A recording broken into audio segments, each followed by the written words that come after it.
Hi everyone! Good morning! So for today's video nga, maaga akong nagising kasi may follow-up check-up ako ngayon sa OB-GYN. Actually, day off ko ngayon pero naka-schedule nga ako sa follow-up check-up ng 9:30 kaya kailangan kong gumising ng maaga. And habang nagpe-prepare nga ako dyan, ginamit ko na rin tong mga binili kong beauty products na kakabili ko lang kahapon sa Yakoen. And 100 yen nga lang pala yung price nito per each kaya naman napabili na ako ng maramihan. Bali, 7 piraso na pala binili ko kasi nasa Yakoen lang naman yung presyo niya.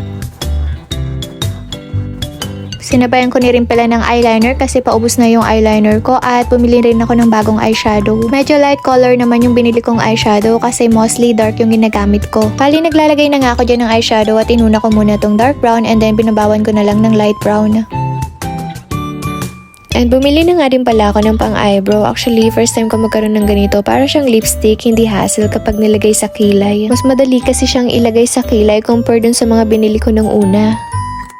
Bali, pagpasensyahan nyo na pala kung random yung pag-makeup ko kasi hindi ako masyadong expert when it comes to makeup. Kumbaga, ito lang yung sariling version ko na makeup at kung ano lang yung natutunan ko at nakikita ko sa mga makeup tutorial before, ito lang yung ginagaya ko. And then after that, ginamit ko na rin tong blush on, nakakabili ko lang din. Bali, light pink nga pala yung pinili ko para maiba naman. Bali, flex ko nga rin pala tong damit, nakakabigay lang din sa akin ni Rina. Sobrang ganda niya at sakto winter ngayon.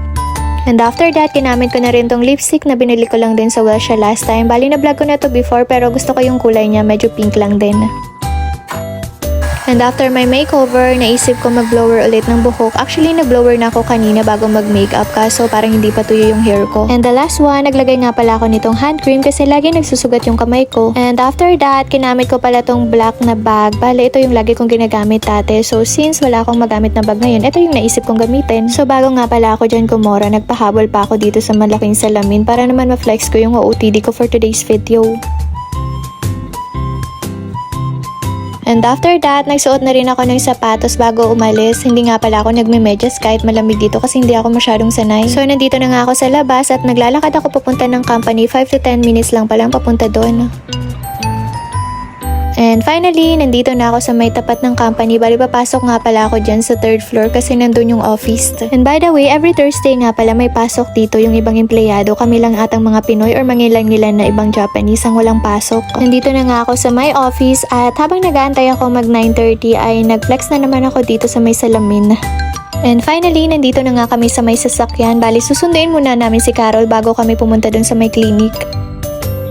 Bale, ito na nga pala yung bagong apartment nila Carol. Bagong lipat nga pala sila dito at yung bagong kohay nandun sa dating tinirahan nila. Medyo mas malapit kasi to sa company namin compare dun sa dating tinitirahan nila. Kaso nga lang, dalawa na lang yung bike na nirelease sa kanila. Nandito na nga si Carol at sobrang saya niya dyan nung mga time na yan kasi nga may bagong bigay na comforter yung company para sa kanila.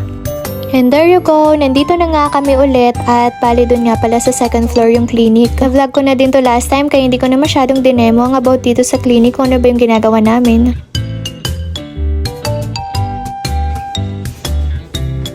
So, nandito na nga kami sa may elevator para pumunta dun sa 2nd floor. Sabi ko nga dyan kay Carol, videoan ako saglit kasi puro siya na lang nasa video ko. Medyo hindi nga kami masyadong nagpapahalata dyan na nagvi-video kami kasi bawal ata. Kaya sabi ko sa kanya, wag masyadong magpahalata. And nandito na nga kami sa may clinic. Bali si Oroshi Tangsa nga pala yung nagbukas ng pinto. Actually, medyo nakakaamoy na din siya na nagvo-vlog ako kasi nabanggit ko sa kanya before.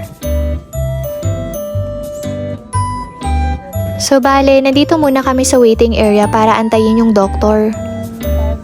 At habang nasa waiting area nga kami, binibiro din namin dyan si Oroshi Tengsang kung bakit yung mga senpai walang bagong blanket. Ang sabi nila daw kasi is yung apartment namin na hindi masyadong malamig pero sagot ko naman sobrang lamig kaya dito, charot. And after how many minutes, pinapasok na nga kami dito sa my room para i-check yung BP ni Carol. Medyo nagbibiroan pa nga kami dyan kasi sabi ko almost 1 year na pala akong nagagamot, hindi pa ako nagiging okay, charot. And finally, dumating na nga pala yung doktor namin. Bali, same lang pala kami ng doktor ni Carol. Dahil nga hindi pa ako masyadong okay dyan, niresetahan ulit ako ng doktor ng gamot na pang 3 buwan. Medyo matagal-tagal pa nga yung gamutan ko kaya pabalik-balik ako sa follow-up check-up dito sa clinic. After nga ng follow-up check-up namin dun sa doktor ay dumiretso na kami dito sa drugstore para bumili ng gamot. Habang papasok nga kami dyan ay hinuhulaan na namin kung magkano yung magagastos namin sa gamot kasi yung last time na nagastos ko dyan is 2,000 yen. Follow-up check-up na lang kasi to kaya medyo mura na siya compare sa unang dating nagpa-check-up ako dito na umaabot ng almost isang lapad na. So ngayon, umaabot na lang siya ng 2,000 to 3,000 yen kaya hindi na siya masyadong masakit sa bulsa. And umupo nga muna kami dito saglit sa may waiting area habang nag-aantay ng gamot.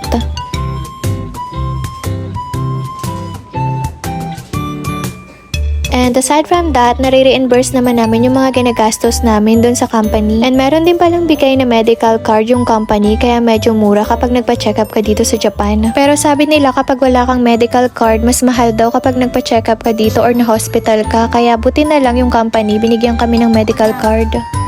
Medyo matagal nga bago dumating yung binili namin gamot dyan. Kaya naman habang nag-aantay kami, eto nagchichikahan muna kami ni Caro ng kung ano-ano. Actually, plano nga niya diyang gumala after ng check-up namin dito. Kaso hindi na ako makakasama kasi nga ang sakit ng tiyan ko. Hindi kasi maganda yung pakaramdam ko nung mga time na yan. At uminom kasi ako ng Bigger Lighty kaya naman sobrang sakit ng tiyan ko. Nahihirapan kasi akong dumumi at umaabot ako ng 2 to 3 days. Kaya naman minsan napipilitan na lang talaga akong uminom ng Bigger Lighty. Medyo maraming tao yung bumibili ngayon ng gamot kaya habang nag-aantay ng gamot ay nag-CR muna ako saglit.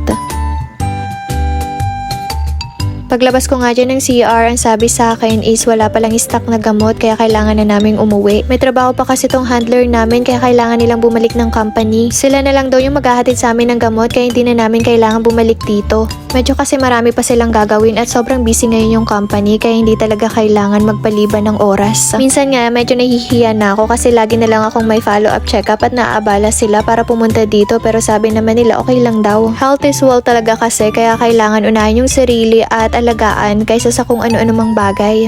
Habang nandito nga kami sa loob ng sasakyan ay piniprepare ko na dyan yung ATM ko para makisuyo kay Carol na mag-withdraw. Tinatamad na kasi ako pumunta ng bangko at masama din pakaramdam ko kaya siya na lang pinakasuyuan ko mag-withdraw at dadaan na din naman siya dun. Tinamad na din kasi ako kasi kakagaling ko lang sa supa at napagastos talaga ako ng marami kaya ayoko na talagang mag-withdraw. At since wala naman niyang masyadong laman na pera yung ATM ko, mas lalong nakakatamad talaga mag-withdraw. Charot. Medyo malapit na nga kami dyan makauwi. Actually, mas mauuna si Carol bumaba kasi madadaanan yung apartment nila. Bale, diretso na nga din pala nila akong hinatid sa apartment pa uwi. Hanggang dito na lang. Bye!